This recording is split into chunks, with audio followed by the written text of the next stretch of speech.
Genji is the son of the emperor and his favorite concubine, Kiritsubo.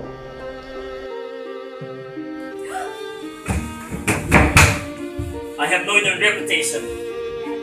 It is said that real blood runs in your tail. Stop resisting! Whatever I do, I will be forgiven.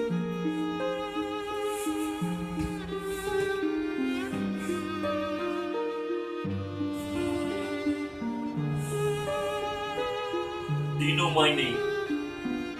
My name is Ika, the light that shines on the moon.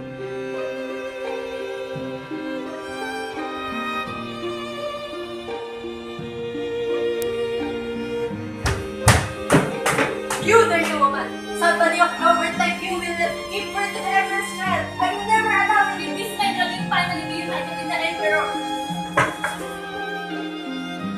Since Genji lacks backing at court, the emperor makes him a commoner. One summer evening, Genji was on his way to visit his mistress, Lady Rokoju. He decided to stop to see his wet nurse while he waits for the gate to open. The tenants of the shabby neighborhood peeked through the blinds at the conspicuous carriage and Genji. Genji was curious of the humble dwelling and closely examined the gate. He noticed on the fences there was a vine of flower known as yugao or evening faces.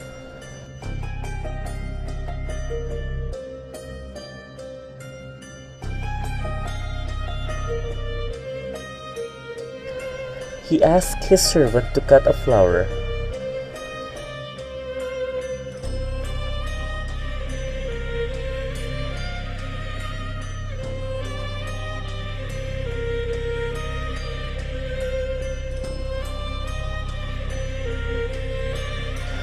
Then a girl gave him a fan that was heavily perfumed to keep the flower on.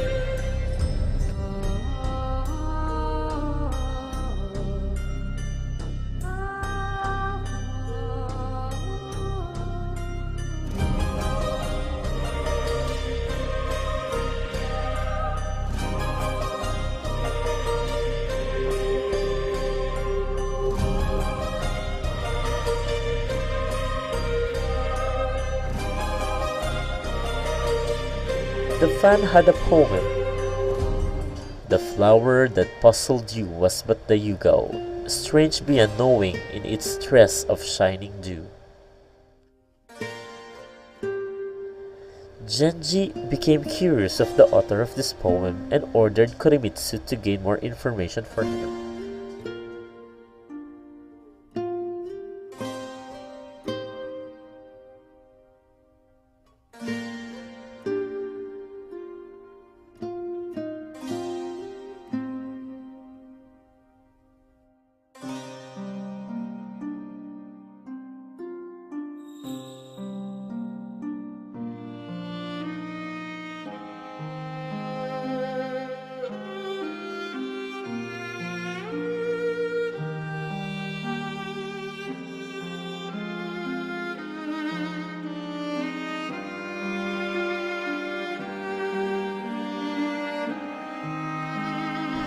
Genji continued to visit his Lady Rokoju.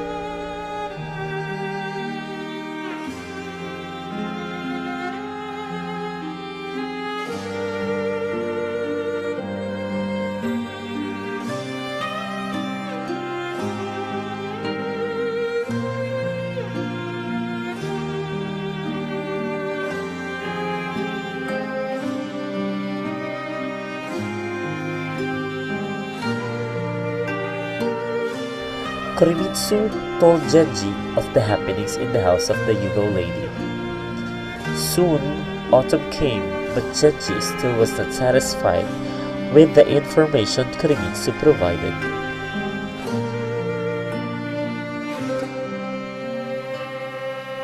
So the two devised a plan to set a secret meeting between Yugao and Genji.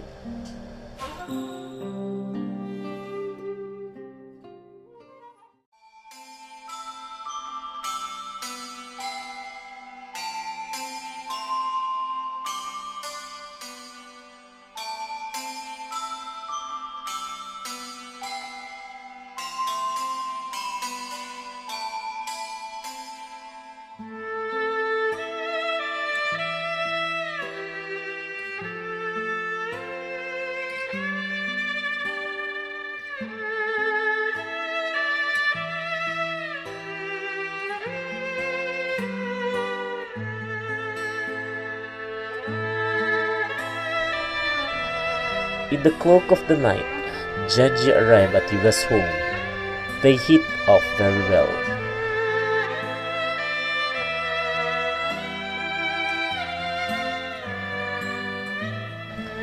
Genji disregarded Yuga's low social status, but he did not know what it was that pulled him toward her.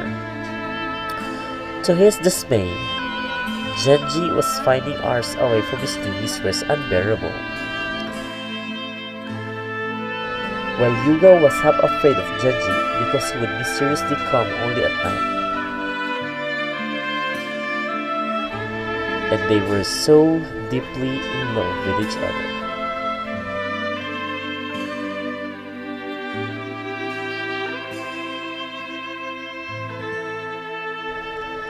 They continued to meet each other, but one day it was too noisy for both of them, so they rode off to an isolated mansion.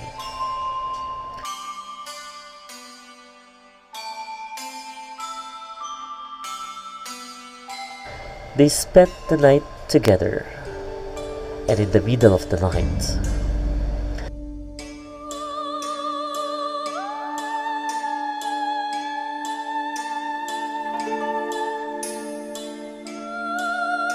Genji opened his eyes to see a beautiful, majestic woman at the feet of his newfound lover. But the woman reprimanded him for sleeping with such a displeasing lady and then disappeared.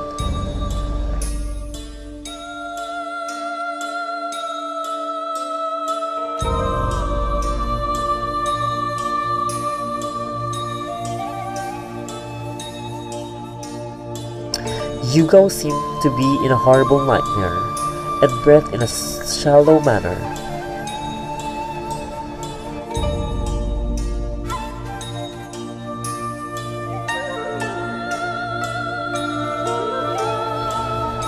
Genji tried to find help and called for Koremitsu.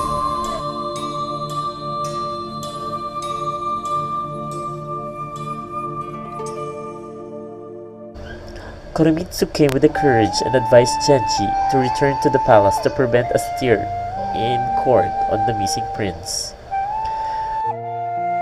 Koremitsu and Yukon left with a breathless body and hid her with a secluded nun to prevent the renewing of Genji's reputation.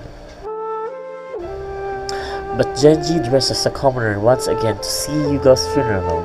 The priest reciting scriptures brought tears to his eyes. But Genji was glad to see Yugo's calm feeling to horror or fear. However, Genji mourned over the loss and became ill for many days. After Genji felt better, he calls for Ukon, who was now his servant. He was curious of why Yugo did not share her name with him. Ukon reminded Genji that he was just as cold to Yugo.